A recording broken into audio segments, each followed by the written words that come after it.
এর পেছনে কারণ কি? এর পেছনে কারণ খুঁজতে গিয়ে বা জানতে গিয়ে যতটুকু জানলাম, তারা আকিজ এয়ারলাইন্স করতে যাচ্ছেন। এই গ্রাউন্ড হ্যান্ডলিং এর পুরো দায়িত্ব যতটুকু শুনতে পেরেছি, জনাব আকিজ বশির তিনি একটা অন্য কোম্পানিকে দিতে চাচ্ছেন।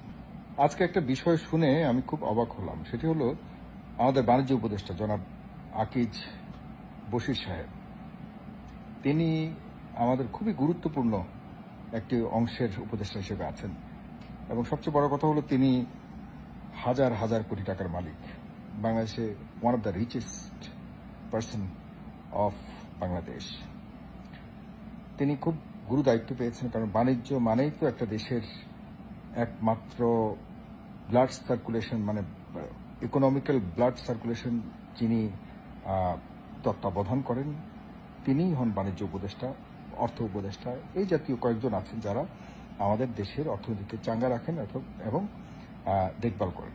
এবং প্রশ্ন হলো, তিনি একটি কাণ্ড ঘটিয়েছেন। সেটি হলো, এই বাংলাদেশে এই প্রথম কোনো একজন বাণিজ্য উপদেষ্টা বা কোনো একজন উপদেষ্টা রাষ্ট্রীয় বিমান সংস্থার চেয়ারম্যান হয়েছেন। এটি কি হয়?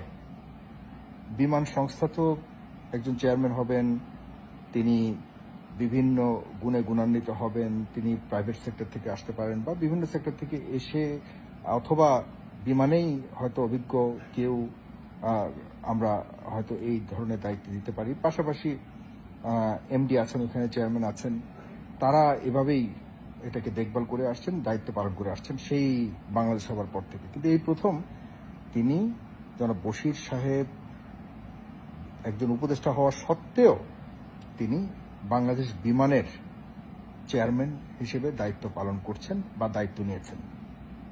এর পেছনে কারণ কি? এর পেছনে কারণ খুঁজতে গিয়ে বা জানতে গিয়ে যতটুকু জানলাম, তারা আকিজ এয়ারলাইন্স করতে যাচ্ছেন।